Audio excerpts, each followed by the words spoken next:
हरे कृष्णा। सब भक्तों का स्वागत है श्रीमद् भागवतम के पाठ में। आइए आज श्रवण करते हैं अवंती ब्राह्मण के द्वारा गाया गया भिक्षु गीत। भगवान श्री कृष्ण ये 11वें स्कंद में लिबरेशन यानी मोक्ष के विषय में दिव्य ज्ञान प्रदान कर रहे हैं अपने परम भक्त उद्धव के लिए। इसीलिए इसे उद्धव गीता भी कहते हैं। तो यह ज्ञान मिश्र भक्ति का विशेष विभाग है जिसमें ज्ञान के ऊपर भी प्रकाश डाला गया है। वो मोक्ष के लिए जो लाभदायक ज्ञान है उसकी यहाँ पर चर्चा हुई है। 11वें स्कंद के 22वें अध्याय के 57वें श्लोक से हम चर्चा कर रहे हैं। भगवान उद्धव को उपदेश देते हैं कि हे उद्धव, अपने इंद्रिय विषयों को कभी भी भोग करने का प्रयास नहीं करना चाहिए इंद्रियों के द्वारा, क्योंकि ये जान लो कि जो अज्ञान है वो जो शरीर के साथ तादात्म्य के कारण आया है कि मैं ही भौतिक शरीर हूँ, मैं आत्मा नहीं हूँ, मैं भौतिक शरीर हूँ, इस प्रकार का अज्ञान जो आ चुका है वही यह जन्म देता है जो आत्मा को कभी भी प्राप्त नहीं किया जा सकता। इसलिए इंद्रिय विषयों के ऊपर ज़्यादा ध्यान देना संसार में बने रहने का कारण है, क्योंकि विषय इस संसार के है तो चित्त भी इस संसार में ही फंसा रहता है।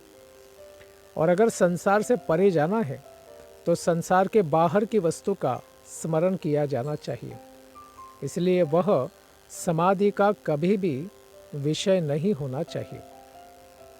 इसलिए इग्नोरेंस यानी अज्ञान है, भ्रम जो है वो कहाँ से उत्पन्न होता है?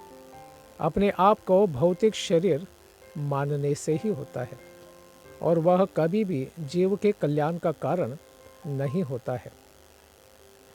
इसीलिए किसी व्यक्ति को अगर उसके घर से बाहर में निकाल दिया जाए, उसका सम्मान न किया जाए या उसे नीचा दिखाया जाए, गालियाँ दी जाए और उसमें सारे जो गलतियां हैं उसको प्रदर्शित किया जाए, उसे बांध दिया जाए, उसे मारा जाए, या फिर उसका अपना व्यवसाय उससे छीन लिया जाए, उसके ऊपर थूका जाए, या फिर उसके ऊपर मलमूत्र कोई डाल दे किसी विषयी के द्वारा, या फिर जो अज्ञानी लोग हैं वो अनेक प्रकार से उसे प्रताड़ित करें।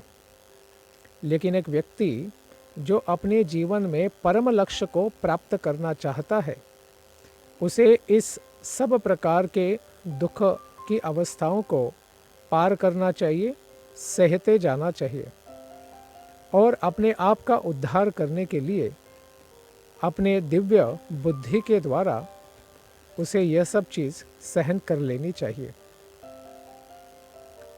इसके बाद उद्धव पूछते हैं, यथैवं अनबुद्धेयं वद नो वदताम वर।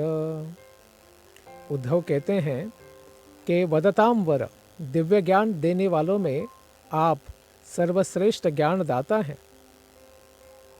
इसीलिए आप कृपा करके अभी जो आपने बताया इस विषय में और दिव्य ज्ञान दीजिए मुझे, कि जिसके द्वारा मुझे उस प्रकार की विश्लेषणात्मक तेज बुद्धि प्राप्त हो जाए कि जिससे मैं सहनशील रह पाऊंगा।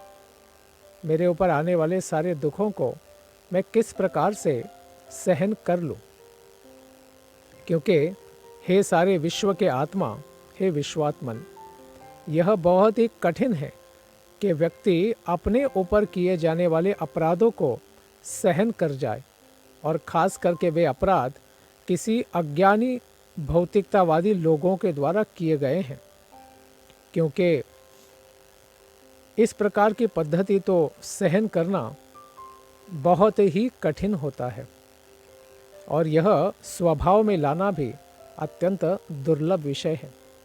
केवल आपके भक्त ही जो अपने दिव्य गुणों में आपके चरणों पर ध्यान करते हैं, ऐसे लोग ही इसको सहन कर सकते हैं। इसके पश्चात अभी चर्चा आती है अध्याय 23वां, अवंती ब्राह्मण के द्वारा गाया हुआ गीत।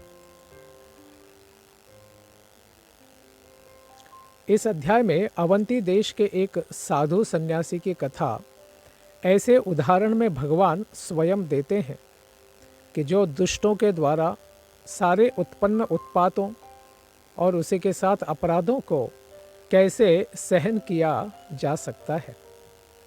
उदाहरण के तौर पर प्रहलाद महाराज, क्योंकि सारे असुरों के साथ और असुरों के सम्राट ही उनके पिता थे, वह स्वयं के दुश्मन बने हुए थे।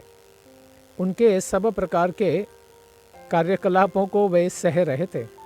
और दूसरा उदाहरण है ऋषभदेव महाराज का, जिन्होंने अवधूत वृत्ति धारण करने के कारण संसार के लोग बहुत गलत तरीके से उनका अपराध करते थे, लेकिन दोनों भी अपनी दिव्य चेतना के कारण कभी भी व्यथित नहीं हुए थे। दुष्टजनों के कटु वचन तो तीर से भी अधिक भेदने वाले होते हैं। फिर भी अवंती नगरी का यह एक साधु ब्राह्मण दुष्ट पुरुषों द्वारा सताए जाने पर भी इस मुसीबत को अपने विगत कर्मों का ही फल मानते हुए, जो ज्ञान का अंग है, बड़ी ही गंभीरता से उन्हें सह जाता था। पूर्व जन्म में वह ब्राह्मण एक किसान तथा व्यापारी था। वह अत्यंत लालची, कंजूस तथा क्रोधी था। इसी का फल था कि उसकी पत्नी, पुत्र, पुत्रियां और सारे संबंधी एवं नौकर भी सभी तरह से भोगों से वंचित थे, क्योंकि ये किसी को कुछ भोग करने ही नहीं देते थे। इसीलिए वे सारे धीरे धीरे उसके प्रति बुरा व्यवहार करने लगे, उसकी बात नहीं मानते थे। और समय की गति के साथ ही चोर उचक्कों, परिवार वालों और भाग्य ने भी उनका सारा धन छीन लिया। फिर अपने आप को संपत्ति से विहीन पाकर, सारी संपत्ति लुट जाने के कारण तथा हर व्यक्ति से परित्यक्त, उपेक्षित होकर वह व्यक्ति वैराग्य की तीव्र अनुभूति हृदय में जागृत होने का अनुभव करते हैं। उसने विचार किया कि धन जोड़ने और उसे सुरक्षित रखने में कितने प्रयास, भय, चिंता और घबराहट का सामना करना पड़ता है।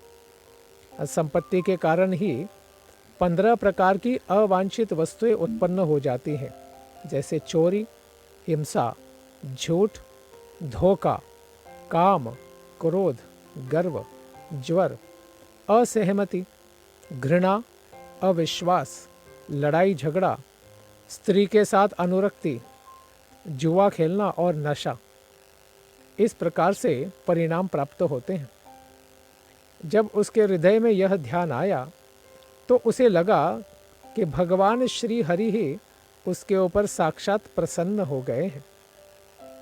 उसने अनुभव किया कि भगवान के प्रसन्न होने से ही उसके जीवन में प्रतिकूल दिखने वाली यह विशेष घटना घटित हुई है।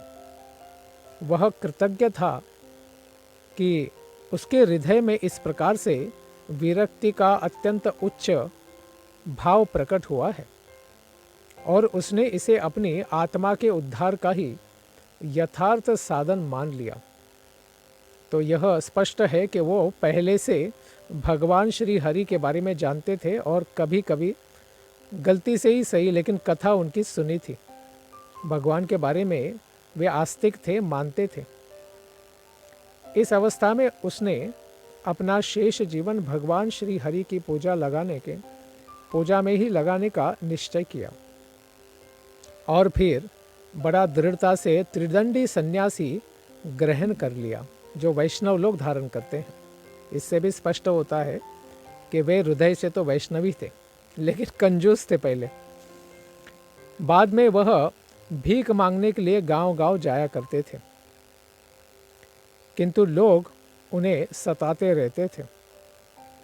तो यह उदाहरण दिखाता है कि अगर कोई व्यक्ति कर्म से ब्राह्मण न भी हो, लेकिन जन्म से ब्राह्मण हो या फिर किसी की साधु की कृपा होकर वे गुण प्राप्त हो, तो संन्यास ले सकता है। वह पर्वत की भांति अडिग रहकर सब कुछ सहता रहता था। कितने भी लोग उसके ऊपर गाली गलौज करते थे, वह अपनी चुनी हुई योग विधि, जो चुप रहना है, सह जाना है, इसमें स्थिर हो गया और उस अवस्था में ही एक गीत गाता था जो भिक्षु गीत नाम से प्रसिद्ध हुआ है और उसे श्रीमद् भागवतम में भी स्थान मिला है। तो परमहंस संहिता में इस भिक्षु गीत को शामिल करने का अर्थ है कि ये अत्यंत महान है। किसी के सुख दुख के लिए न तो कोई मर्त्य प्राणी, देवता, आत्मा, कोई ग्रह, कर्मफल, न ही काल कारण होता है, लेकिन मन ही उसका कारण है। क्योंकि मन आत्मा को भौतिक जीवन के चक्र में घुमाता रहता है। सारे धन, धर्म इत्यादि का वास्तविक उद्देश्य तो मन को वश में करना ही है। जिस व्यक्ति ने ध्यान में अपने मन को वश में कर लिया है, उसे इनमें से किसी अन्य विधि को अपनाने की आवश्यकता नहीं रहती। जो व्यक्ति अपने मन को स्थिर नहीं कर सकता, उसके लिए ये सब व्यर्थ ही है। भौतिक अहंकार, मिथ्या अहंकार जो है, वही भावना दिव्य आत्मा को भौतिक इंद्रिय विषयों में बांध कर रखती है। इसीलिए अवंती ब्राह्मण ने भगवान जो मुक्तिदाता है, मुकुंद के चरण कमलों की पहले भूतपूर्व जो भगवत भक्त हैं, उनके द्वारा दर्शाई गई विधि को पूर्ण श्रद्धा के साथ सेवा करके अत्यंत पार करने के लिए कठिन ऐसे भवसागर को पार करने का दृढ़ निश्चय संकल्प कर लिया। जब मनुष्य अपनी दिव्य बुद्धि को भगवान के चरण कमलों पर एकाग्र करता है, तो वह आध्यात्मिक हो जाती है। क्योंकि रजोगुण से उत्पन्न है ये बुद्धि, लेकिन जब भगवान के चरणों का ध्यान करती है तो सत्वगुणी बन जाती है और शुद्ध सत्वगुणी बनकर आध्यात्मिक हो जाती है। उसी के साथ मन को पूरी तरह फिर वो वश में कर सकता है, क्योंकि बुद्धि मन से श्रेष्ठ है। तो जब बुद्धि ही कृष्ण भावनामय हो जाए तो मन भी कृष्ण भावनामय होगा और फिर उससे कनिष्ठ रहने वाले इंद्रिय भी, जो मन से कनिष्ठ हैं, वे भी कृष्ण भावना भावित हो ही जाएंगे। आध्यात्मिक प्रगति के लिए यही समस्त व्यावहारिक उपदेशों का दिव्य सार तत्व है। इस प्रकार से इस उपाख्यान की शुरुआत होती है। श्री बादरायणीरुवाच स एवमाशंसित उद्धवेन भागवत मुख्येन दाशार्ह मुख्य सभाजयन् भृत्यवचो मुकुन्दस्तम् आबभाषे श्रवणीय वीर्यः। सुखदेव गोस्वामी कहते हैं कि जब भक्तों में अत्यंत श्रेष्ठ श्री उद्धव जी ने दाशार्ह, इस प्रमुख प्रजाति के जो प्रमुख हैं, भगवान मुकुंद जो मुक्तिदाता हैं, उनसे इस प्रकार सादर अनुरोध किया, प्रश्न पूछा, तो पहले उन्होंने अपने सेवक के कथन की उपयुक्तता का स्वीकार किया। क्योंकि जो उद्धव ने प्रश्न पूछा था वो तर्क संगत था, ज्ञान का ही अंग था, और यह ज्ञान अवश्य साधक को प्राप्त भी करना चाहिए। फिर वे ही भगवान, जिनके यशस्वी कार्य सुनने के सर्वाधिक योग्य हैं, श्रवणीय वीर्य, उन्हें बतलाने लगे। आब भाषे, तो भगवान इस दिव्य प्रश्न का उत्तर देंगे। बार्हस्पत्य स नास्तत्र्य साधुर्वै दुर्जनैरितैः दुरुक्तैर्भिन्नमाप आत्मानं यह समाधातुम ईश्वरः। कहते हैं कि बारहस्पत्य, क्योंकि बृहस्पति के शिष्य रहे हैं उद्धव जी, इसीलिए उस प्रकार से बृहस्पति का उल्लेख किया है। और भगवान के मन में क्या है, यह विश्वनाथ चक्रवर्ती पाद कहते हैं कि मैं उद्धव, तुम एक ज्ञानी व्यक्ति हो, तो तुम्हारे द्वारा ये ज्ञान का प्रश्न पूछा गया है, इसकी तो इस प्रकार से मैं तुम्हारे प्रश्नों की सराहना करता हूँ, लेकिन मैं तुम्हें वैसा आध्यात्मिक पथ बताऊंगा जो स्वयं के उद्धार और मोक्ष के लिए अच्छा कारण बन सकता है। लेकिन यह मार्ग तुम्हारे गुरु बृहस्पति को भी पता नहीं। भले ही वे देवताओं के गुरु हैं, लेकिन यह ज्ञान उनके पास भी नहीं है।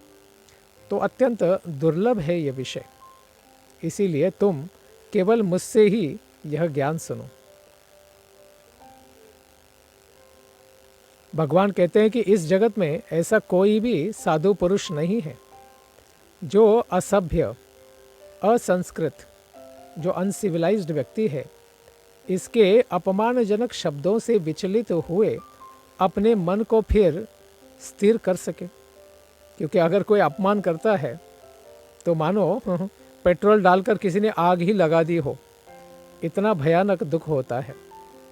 और वर्तमान समय में तो यह देख ही सकते हैं कि सर्वत्र साधुओं की निंदा हो जाती है और पापी से पापी व्यक्ति आलोचना करते रहते हैं। फिर भी भगवान के भक्त जो होते हैं, हर प्रकार से अपना उन्हें निजी अपमान सहन करना चाहिए। भले ही वह भगवान या उनके भक्त के प्रति अपराध कभी सहन नहीं करेगा। जैसे दक्ष यज्ञ में शिवजी का अपराध किया गया तो सती साध्वी ने आत्महत्या कर ली, उसे सहन नहीं किया। लेकिन उनके जो सेवक वृंद थे, उन्होंने भी यह अपराध सहन नहीं किया, वहाँ जाकर काफ़ी तोड़फोड़ कर दी, उत्पात मचाया और दक्ष को भी मार दिया था। भगवान आगे कहते हैं कि ये शब्द कितने भयानक होते हैं, अपमानजनक शब्द। न तथा तप्यते विद्दः पुमान बाणैस्तु मर्मगैः यथा तुदन्ति मर्मस्था यः सताम परुषेशवः। छाती को अत्यंत भेद कर हृदय तक पहुंच जाते हैं कानों के द्वारा। ऐसे पैने बाण उतना कष्ट नहीं देते जितने कि असभ्य पुरुषों द्वारा बोले जाने वाले अत्यंत कटु, भयानक और तीक्ष्ण, अपमानजनक जो शब्द रूपी बाण होते हैं, वे तो हृदय के भीतर ही धस जाते हैं और बाहर नहीं निकलते। क्योंकि ऑपरेशन के बाद तो बाण निकल सकते हैं और घाव भर जाते हैं, प्लास्टिक सर्जरी से उसको अच्छा भी कर सकते हैं। लेकिन जो बाण, शब्द रूपी बाण हृदय को धस जाते हैं, वे तो किसी ऑपरेशन से बाहर नहीं निकलते हैं। इसीलिए इसके संदर्भ में क्या किया जा सकता है? तो भगवान स्वयं कहते हैं कि अन्वय व्यतिरेकाभ्याम, अर्थात कुछ उसके संगत ज्ञान पूर्व विधि में सुना है उसको बताया जाए, या फिर उसके विरुद्ध में कार्य करने से किसका नुकसान हुआ। ये दो तरीके हैं ज्ञान देने के। तो भगवान अभी बताते हैं कि इसका व्यतिरेक कैसा है और सहन करने के उपलक्ष्य में इसका अन्वय कैसा है। इसके संदर्भ में एक इतिहास बताएंगे। कथयन्ति महत्पुण्यम इतिहासम इहोत्तव उद्धव तमहं वर्णयिष्यामि निबोध सुसमाहितः। हे उद्धव, इस संबंध में एक अत्यंत पवित्र कथा कही जाती है और सब सुनते भी हैं, जिसे अब मैं तुम्हें सुनाता हूँ। तुम उसे ध्यानपूर्वक सुनना। अभी भगवान उद्धव से एक ऐतिहासिक कथा बताएंगे, जिससे यह शिक्षा मिल जाएगी कि अन्यों के द्वारा किए गए अपमान को किस तरह से हम सहन करना चाहिए। क्योंकि ये तीक्ष्ण बाण बड़े दुखदायक होते हैं, सबको दुख देते हैं। इसीलिए इस प्रकार की कथा सुनो कि जिससे हर व्यक्ति इस प्रकार के दुखदायक शब्दों को सह जाएगा। यह भाव भगवान मन में रखते हुए यह कथा बताने वाले हैं। केनचित् भिक्षुणा गीतं परिभूतेन दुर्जनैः स्मरता धृतियुक्तेन विपाकं निजकर्मणाम्। तो अगर सन्यासी व्यक्ति को भी गाली मिल सकती है, तो फिर कोई गृहस्थ हो, ब्रह्मचारी हो, वानप्रस्थ हो, तो उन प्रकार के लोगों को क्यों नहीं।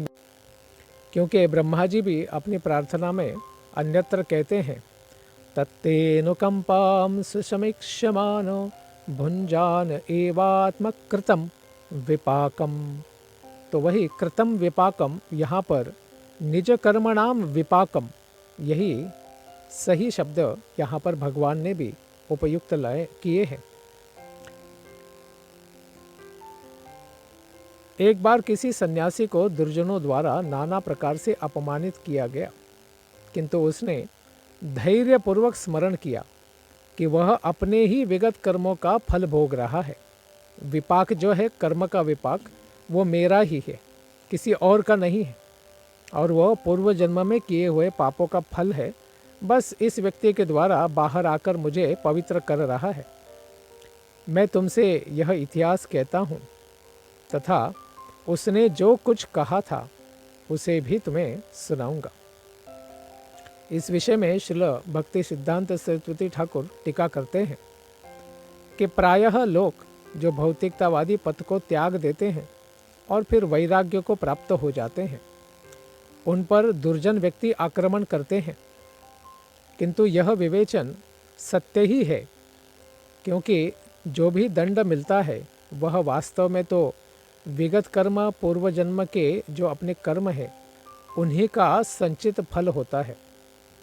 जब पिछले पापों के अवशेष प्रस्तुत किए जाते हैं तो कुछ वैरागी सन्यासी सहनशीलता नहीं दिखा पाते, इसीलिए उन्हें पुनः अपवित्र जीवन में प्रवेश करना होता है। तो आदमी अपने सन्यास से भी गिर सकता है अगर वो ये सब चीज़ें सहन करना नहीं सीख जाता है।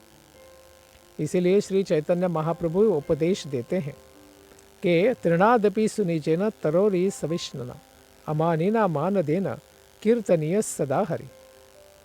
वृक्ष की तरह हमें सहनशील बनना चाहिए। यदि ईर्ष्यालु लोग भगवान के भक्ति मार्ग में किसी भक्त के ऊपर आक्रमण करते हैं तो इसे अपने विगत कर्मों का फल ही मानना चाहिए। उसे बुद्धिमान बन जाना चाहिए और जैसे को तैसा टिट फॉर टैट का सिद्धांत इसको छोड़ देना चाहिए, क्योंकि अगर हम उसको प्रतिक्रिया देंगे तो फिर हम और एक भविष्य बना लेंगे, उसकी प्रतिक्रिया के लिए वापस जन्म लेना पड़ेगा। लेकिन अगर हम अपने ही पाप के फल को सह जाएंगे तो फिर भविष्य में आने वाले दुख से हम बच सकते हैं। यदि ईर्ष्यालु लोगों से शत्रुभाव न रखा जाए तो वे बाद में स्वयं ही व्यक्ति को अकेला छोड़ देते हैं, क्योंकि जितना हमने उनको दुख दिया है उतना दुख देकर वे आगे बढ़ जाएंगे। अगर हम उन्हें और दुख देंगे तो फिर वो और हमें सताने का प्रयास कर सकते हैं। इसीलिए ये कौन सा ब्राह्मण है, कौन सा सन्यासी है, कहाँ से था, ये बताते हैं। अवंतीषु द्विज कश्चित् आसीदाढ्यतमः श्रिया वार्तावृत्ति कदर्यस्तु कामी लुब्धोति कोपणः। अवंती देश में किसी समय कोई ब्राह्मण रहता था जो अत्यंत धनी था, बहुत सारा पैसा था उसके पास। ब्राह्मण होने पर उसके पास इतना सारा धन कहाँ से आया, और समस्त ऐश्वर्यों से वो युक्त था। क्यों? क्योंकि वह वार्तावृत्ति अर्थात जो मीठा मीठा बोलकर पैसा कमाता है उसे वणिक कहते हैं।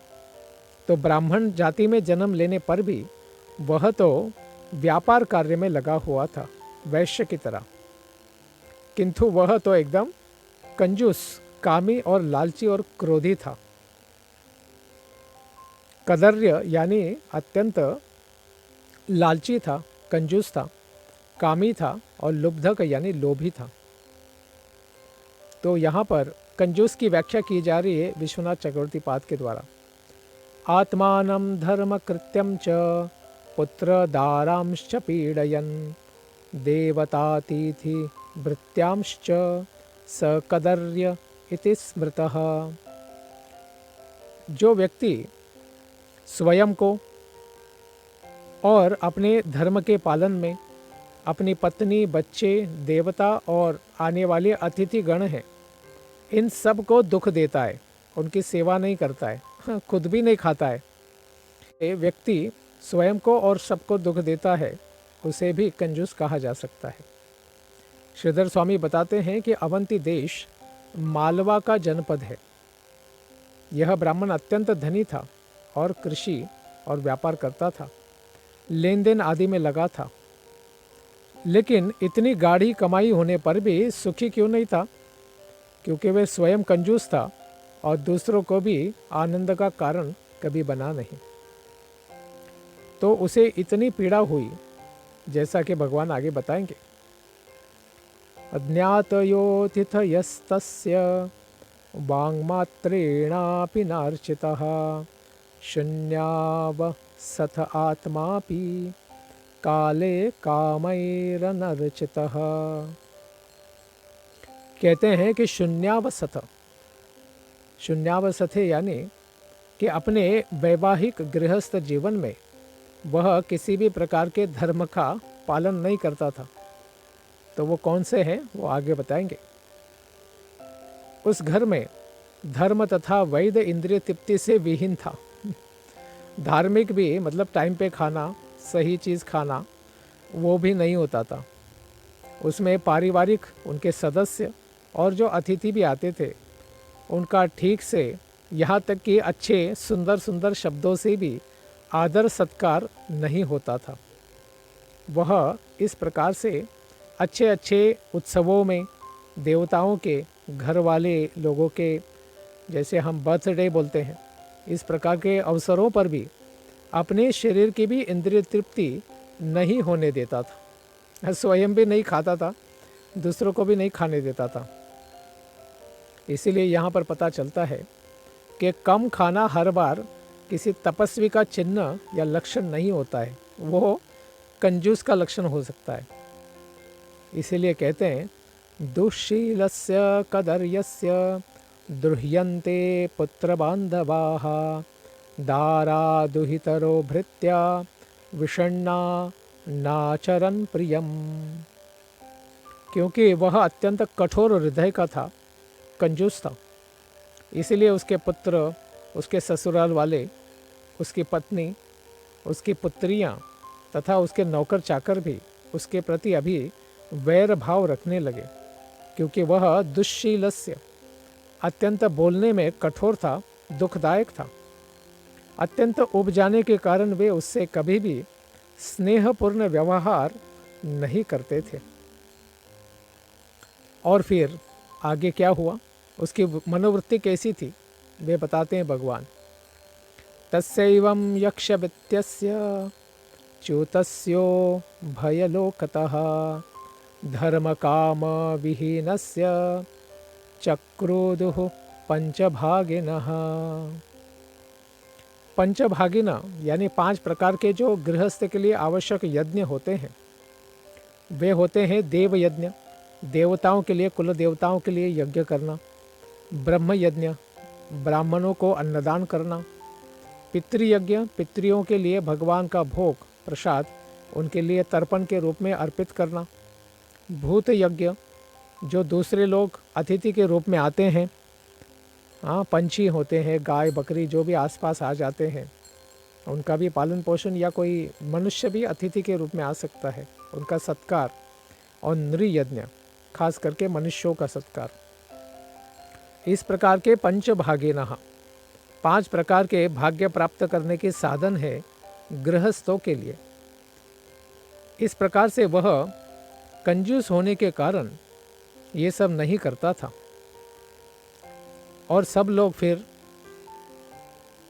उनसे क्या हो गए, क्रुद्ध हो गए, क्योंकि ये महा कंजूस थे। अपनी संपत्ति की रखवाली वे किस प्रकार से करते थे, कहते हैं कि यक्ष वित्तस्य रक्षसाम। जैसे यक्षगण हैं जो कुबेर जी के साथ रहते हैं, और कुबेर जी सारे देवताओं का खजाना जो है उसका रक्षण करते हैं। तो यह सब यक्ष कुबेर के खजाने का जिस प्रकार से रक्षण करते हैं, उसी प्रकार से ये ब्राह्मण भी कंजूस मारवाड़ी की तरह ये सब पैसे को रक्षण करने का प्रयास करता था, यक्षों की तरह।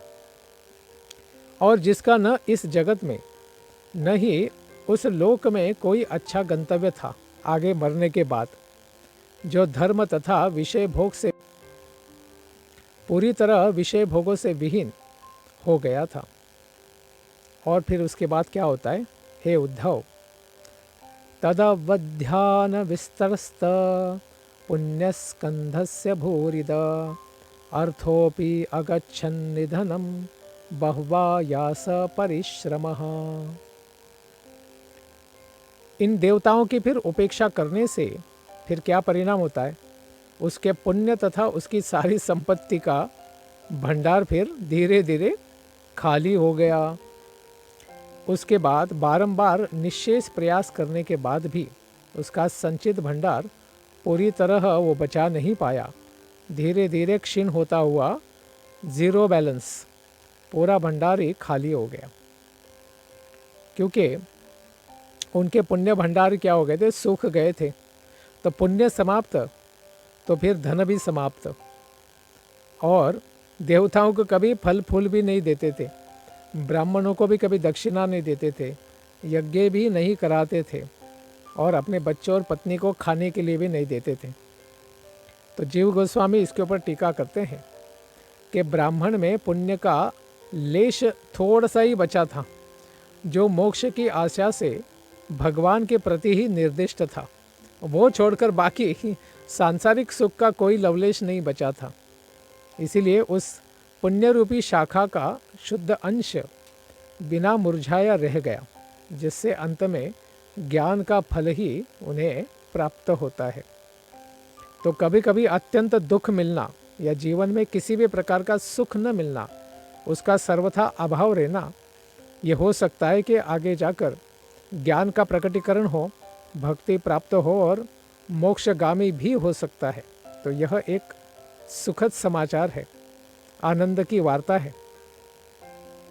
इसीलिए आगे कहते हैं, हे उद्धव, अज्ञात्यो जगृहु किंचित किंचिदस्यव उद्धव दैवतः कालतः किंचित ब्रह्मबंधोर नृपार्थिवात। हे उद्धव, इस तथाकथित ब्राह्मण का कुछ धन उसके संबंधियों ने, तो फिर कुछ चोरों ने, और कुछ भाग्य देवताओं ने, कुछ काल के फेर ने, कुछ सामान्य लोगों ने तथा कुछ सरकारी अधिकारियों ने, सबने बांट बांट कर छीन लिया। तो ऐसा दिखता है कि जब भी वह तथाकथित ब्राह्मण अपना धन खर्च नहीं करता था, फिर भी उसकी पत्नी या अन्य संबंधी कुछ तो धन बलपूर्वक निकाल ही लेते थे, क्योंकि उसके बिना तो घर ही नहीं चल सकता है। श्रीधर स्वामी भी बताते हैं कि यहाँ पर जो दैवता शब्द आया है, यह बताता है कि घर में कभी आग लगी या फिर अन्य आकस्मिक विपत्ति आ गई, उसका सूचक है।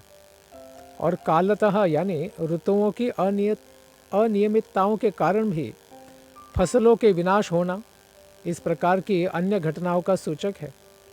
और भक्ति सिद्धांत श्री ठाकुर बताते हैं कि किसी को अपने आप को ब्राह्मण घोषित नहीं करना चाहिए, अपितु उसे चाहिए कि वह भगवान के सेवक में रूप में ही अपनी आदि पहचान बनाए और वही पहचान स्वयं की समझे।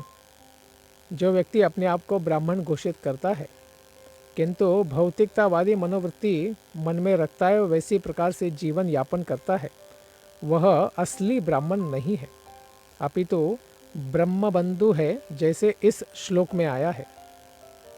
यह तथाकथित ब्राह्मण है या ब्राह्मण का भाई है, लेकिन ब्राह्मण नहीं है। वैदिक आदेशों का पालन करने वाले भगवान श्री विष्णु या भगवान श्री कृष्ण के भक्त अपने को अभागा तथा भगवत धाम को समझ पाने में अक्षम कहते हैं कि अरे मुझे तो कोई ज्ञान नहीं, मेरे पास तो कोई भक्ति नहीं है, मैंने भगवान की कोई सेवा नहीं की है, ऐसे ही मानते हैं। वे गर्वित होकर अपने को ब्राह्मण नहीं घोषित करते, किंतु जो चतुर हैं वे जानते हैं कि ऐसे विनीत भक्त ही, भगवत भक्त ही वास्तविक ब्राह्मण हैं, जिनके हृदय सत्वगुण में भरे हुए हैं और अत्यंत विमल है। उनके हृदय में कोई भी कर्म, ज्ञान, योग की वासना नहीं है, केवल शुद्ध भक्ति ही उनके हृदय में भरी हुई है। इस प्रकार से सारा धन उसका नष्ट हो रहा है। और फिर इसके पश्चात क्या होता है? स एवं द्रविणे नष्टे धर्म काम विवर्जितः उपेक्षितश्च स्वजनैश् चिंतामाप दुरत्यया। अंत में जब उसकी संपत्ति पूरी तरह नष्ट हो गई तो वह ब्राह्मण, जिसने कभी भी धर्म या इंद्रिय भोग नहीं किया था, न धार्मिक भोग किया न इंद्रिय भोग किया, अपने पारिवारिक जनों से उपेक्षित रहने लगा। कोई उसके ऊपर ध्यान नहीं दे रहा है, पानी भी नहीं पूछ रहा है। इस प्रकार वह असह्य चिंता का अनुभव करने लगा। बिल्कुल सहन नहीं कर पाता था कि कितनी उसकी उपेक्षा हो रही है। और फिर इसका क्या विशेष परिणाम हुआ?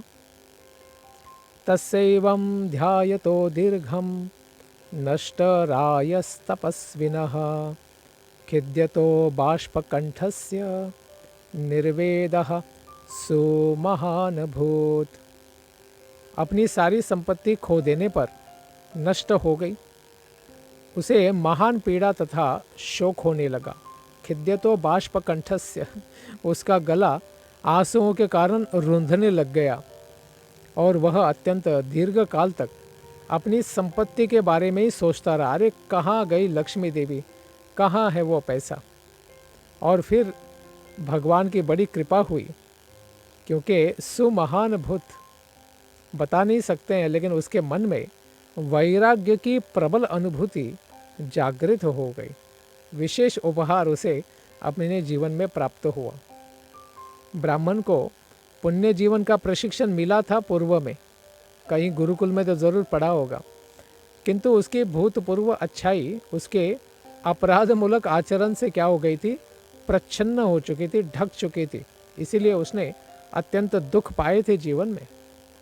लेकिन अंत में उसकी पुरानी शुद्धता, उसकी मलिनता हट जाने के बाद, वो दुष्कर्म के द्वारा जमा किया सारा धन हट जाने के बाद पुनः जागृत हो गई और उस शुद्धता उसे फिर से भीतर से दधामि बुद्धि योगम तम, उस प्रकार से जागृत हो गई उसके कल्याण के कारण के लिए।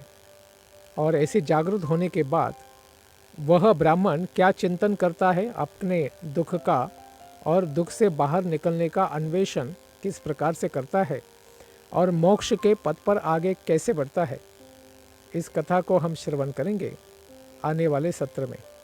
धन्यवाद। हरे कृष्ण।